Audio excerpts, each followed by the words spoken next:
할렐루야, 반갑습니다. 세운교회 성도 여러분.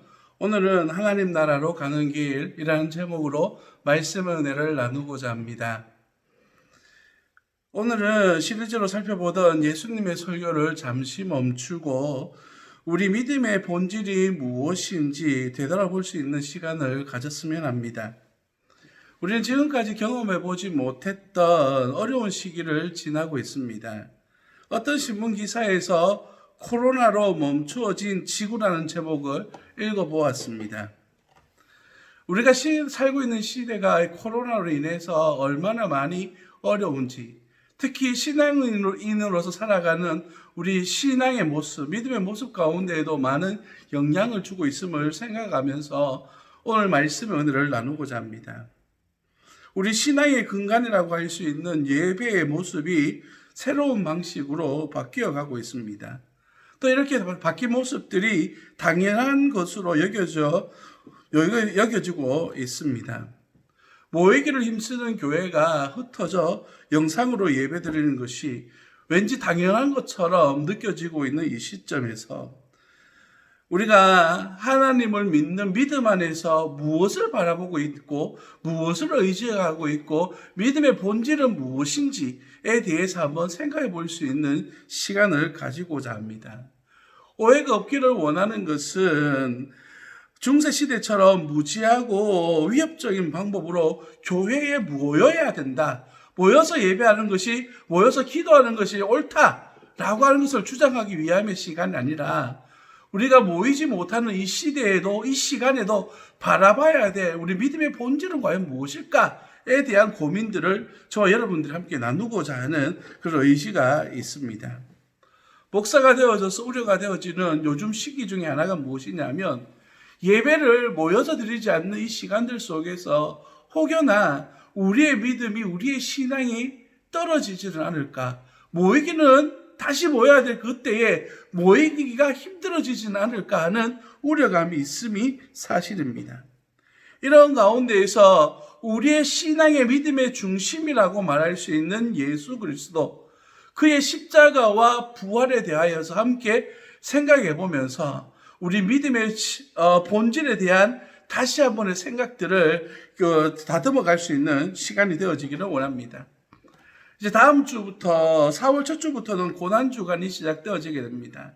고난주간이 지나면 부활주일을 맞이하게 되는데 이러한 고난과 부활의 시점에서 우리가 하나님의 말씀을 깊이 묵상하면서 나에게 십자가란, 나에게 부활이란 과연 어떤 은혜인지를 다시 한 번 더 되새겨볼 수 있는 은혜의 시간 되어지기를 예수님 이름으로 축복합니다. 고린도 교회는 신령한 은사를 많이 받은 그런 좋은 교회였습니다. 그러나 거짓 교사들이 그들 가운데 다가와서 영지주의, 당시에 영적 지식으로만 구원에 이른다. 육신의 부활, 육신의 구원은 의미가 없다라고 하는 사상을 가르쳤습니다.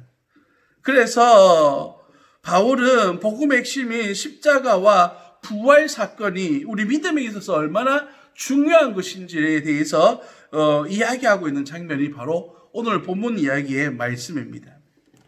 마치 요즘 우리가 살아가고 있는 시대에 최첨단 과학 시대에 우리가 살고 있으면서 예수님을 알지 못하는 그들은 과학적인 증명이라든지 그들이 납득되어지도록 설득하지 아니하면 우리가 믿는 믿음에 대해서 듣고 예수 그리스도의 십자가를 믿는 믿음으로 구원에 이른다라고 하는 예배가 중요하다라고 말하는 이 의미가 그들에게는 전혀 의미 없는 것으로 전달되어지고 있고 오히려 우리가 말하고 있는 하나님의 나라, 내세, 영생, 부활에 관한 영적인 것들이 소중하지 않는 것처럼 그들에게 인식되어지는 경우들이 많이 있습니다.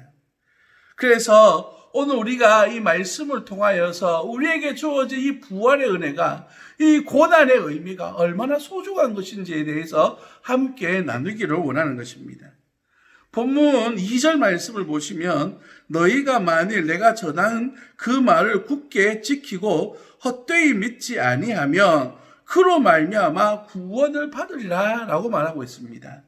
우리가 믿는 믿음으로 말미암아 우리는 구원에 이르게 된다라고 말씀하고 있는 것이죠.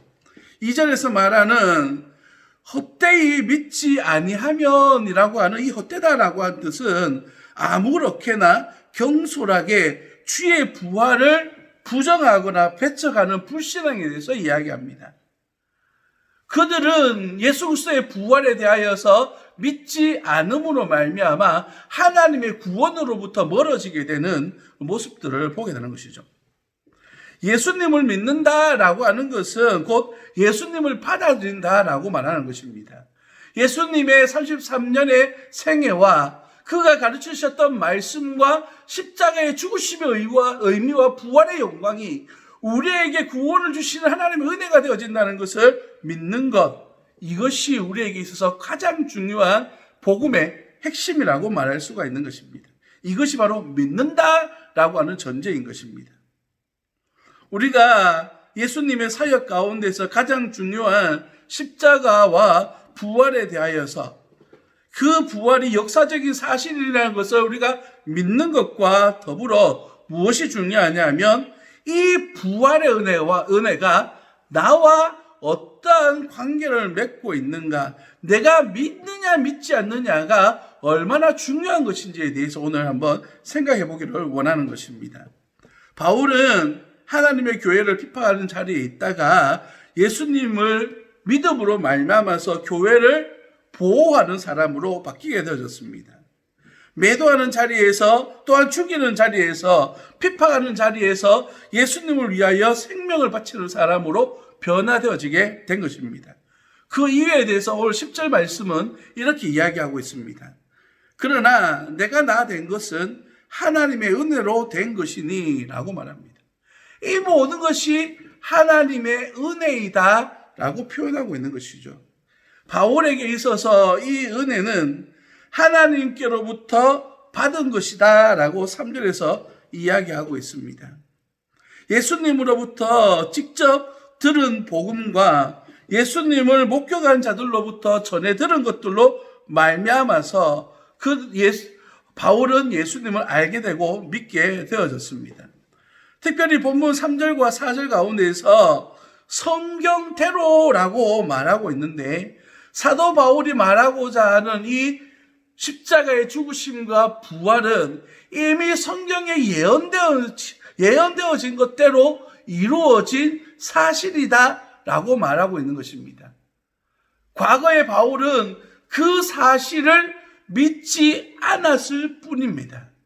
이미 서 있는 복음을 그가 스스로가 발견하지 못했고 잡지 못했고 우리 주님의 부르심 가운데 들어가지 못했던 것뿐이었지 그 상황에서 예수님이 없었던 것은 아니었습니다.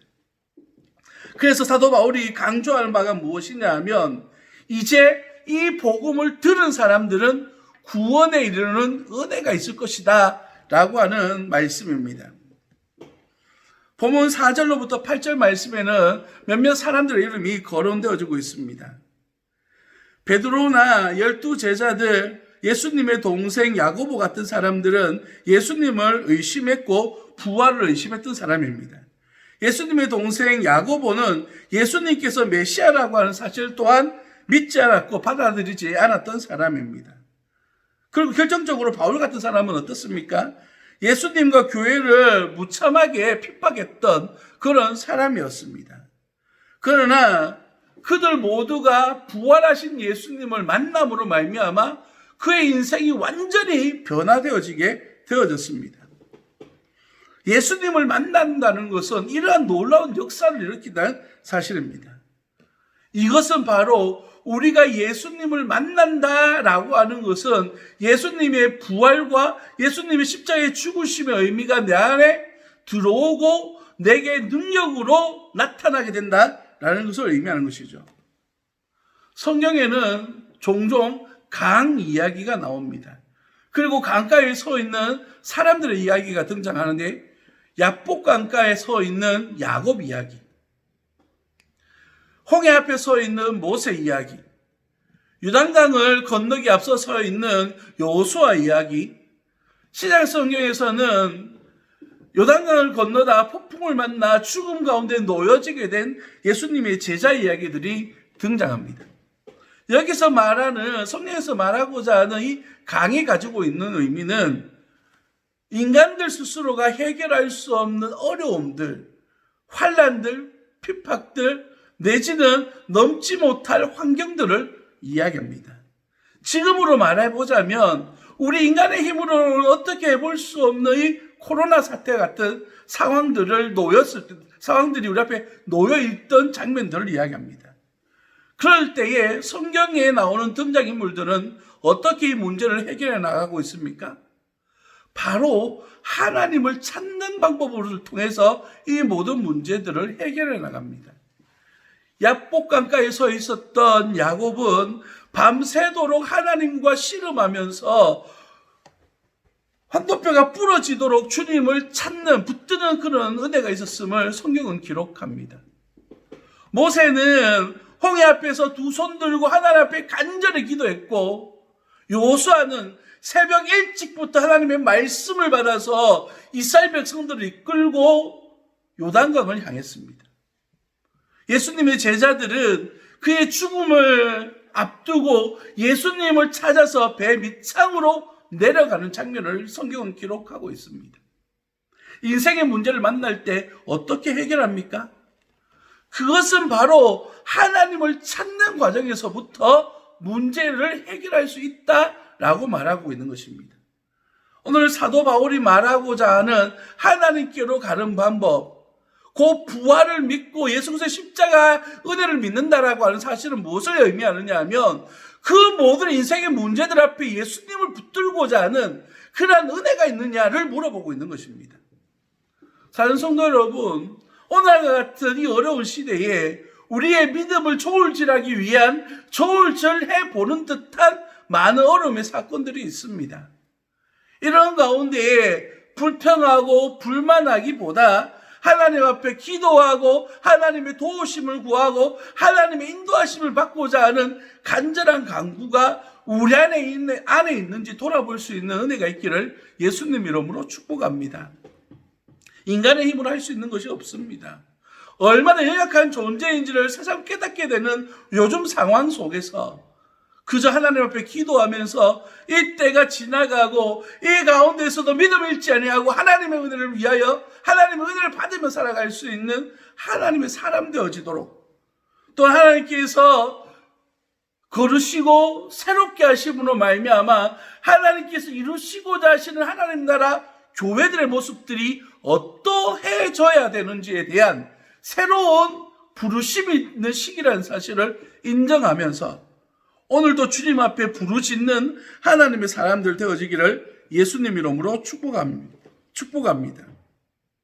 바로 예수님의 십자가와 부활이 우리와 어떤 관계를 맺고 있는가?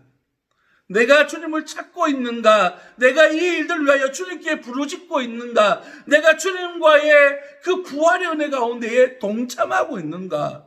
이것을 주님께서 오늘 물어보고 계시다는 사실을 인정하시기를 예수님 이름으로 축복합니다.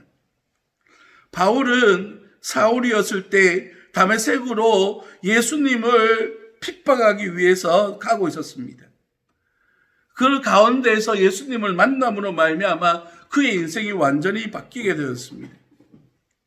예수님께서 우리의 죄를 위하여 죽으시고 장사 지낸 바 되셨다가 성경대로 다시 사흘 만에 다시 살아나셨다라고 하는 3절과 4절의 말씀의 의미가, 바울은 예수님을 만남으로 말미암아서 그는 깨닫게 되어졌습니다.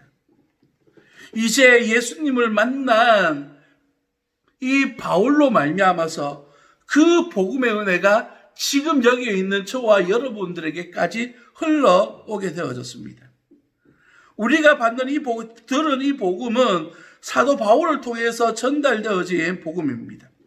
2000년 전 예수님께서 다메섹의 사울에게 전하셨던 그 복음이 이제는 입장이 바뀐 바울을 통하여서 전달되고 전파되어져서 우리에게 주어진 은혜의 복음으로 다가오고 있는 것입니다. 그래서 10절 말씀에 나오는 그러나 내가 나 된 것은 하나님의 은혜로 된 것이니 내게 주신 그의 은혜가 헛되지 아니하여 내가 모든 사도보다 더 많이 수고하였으나 내가 한 것이 아니요 오직 나와 함께 하신 하나님의 은혜로다라고 그렇게 고백하고 있는 것입니다. 사도 바울은 이 모든 사실에 대하여서 하나님의 은혜다라고 고백하고 있습니다. 내게 주신 그의 은혜가 헛되지 아니하도록 복음 위하여 살아가고 있는 것이고 복음의 역사를 나타내고 있는 것이고 그리고 이 일들 위하여 내가 헌신하는 모든 일들이 나의 일이 아니라 주님께서 내게 맡겨주신 은혜요 내가 또한 그 은혜에 보답하는 삶이다. 이 삶 또한 하나님의 은혜이다 라고 고백하는 사도 바울의 고백을 들으시기를 바랍니다. 오늘 이 말씀을 통하여서 깨달아야 될 은혜가 또한 여기에 있습니다. 사랑하는 성도 여러분, 우리가 하나님의 은혜로 말미암아 구원을 받았다면 그 구원받은 은혜를 나누는 삶을 살아가시기를 예수님 이름으로 축복합니다. 나눈다는 것을 특별한 것으로 오해하시지 않기를 바란다는 것은 내가 예수님을 믿는 사람으로서 세상의 빛과 소금된 삶을 살아가도록 우리 주님께서 불러주셨다는 사실입니다. 요즘 같은 시대에 참으로 부끄러운 것은 왜 기독교가 때 아닌 핍박을 당하고 있을까라고 곰곰이 생각해 보면 과거의 교회가, 과거의 기독교가 제 역할을 정말 해왔나라고 하는 질문에서 자유로울 수가 없다는 사실입니다.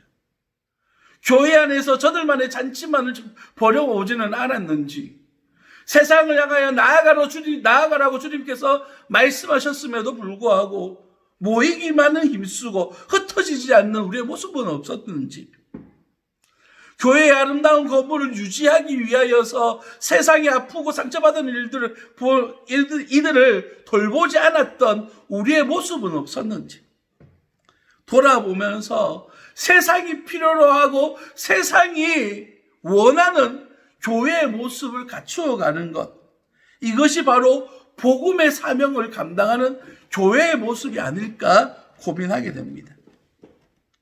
오늘 20절 말씀 우리에게 이렇게 말씀하는데요. 그러나 이제 그리스도께서 죽은 자 가운데서 다시 살아나사 잠자는 자들의 첫 열매가 되셨다라고 그렇게 말씀하고 있습니다. 첫 열매는 나무에서 처음 열리는 열매로서 다음에 열리게 될 열매들의 예고를 이야기합니다. 마지막 날에 있게 될 성도들의 부활의 본보기이자 샘플이 되어진다는 것이죠. 샘플, 이것이 중요합니다. 부활의 첫 열매라는 것은 예수님께서 부활하신 것처럼 우리도 부활할 것이다 라고 하는 믿음이 확실입니다. 그런가 하면 세상 사람들이 우리를 바라보면서 나 또한 예수님을 알고 믿어 구원의 은혜 가운데에 부활의 영광 가운데 동참해야 되겠구나 라고 하는 부르심이 있어야 된다는 것을 또한 의미하는 것이죠.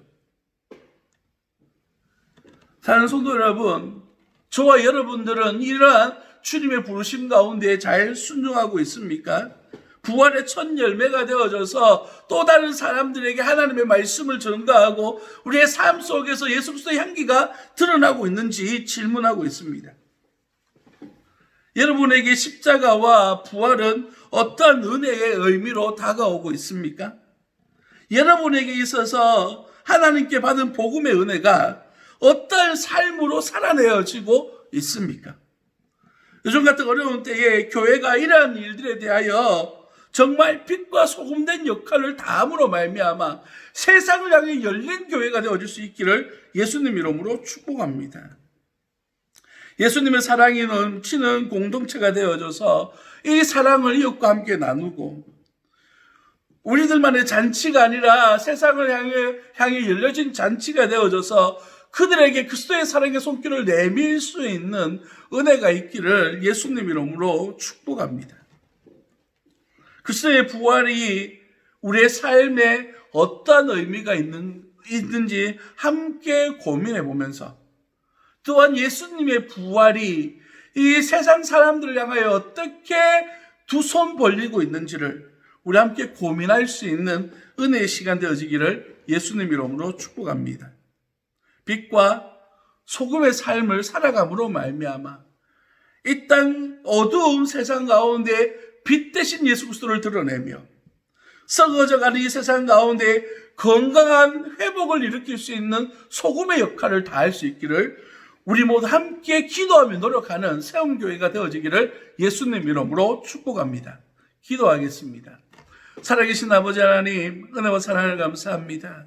부족하고 연약한 인생들을 주님께서 십자가 사랑과 부활의 영광으로 우리를 불러주시고 부활의 첫 열매가 되신 예수 그리스도를 믿음으로 말미암아 우리 또한 예수님을 닮은 삶을 살아감으로 말미암아 세상으로 보냄받은 그리스도의 제자의 삶을 살아가면서 그들에게 예수님의 사랑을, 예수님의 십자가를, 예수님의 부활을 증거하는 삶을 살아갈 수 있도록 인도하여 주옵소서.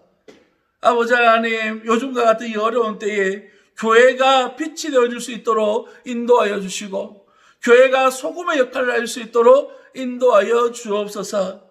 어려운 시기에 교회를 향하여 기도해 주십시오. 함께 동력해 주십시오. 함께 합시다 라고 말할 수 있는 그러한 영향력 있는 교회가 되어지도록 우리 주님께서 우리들을 들어 사용하여 주시고 하나님 은혜 안에서 온전히 쓰임받는 주의 일꾼 되어지도록 주님 이끌어 주옵소서. 거룩하신 예수님 이름으로 감사하며 기도드립니다. 아멘.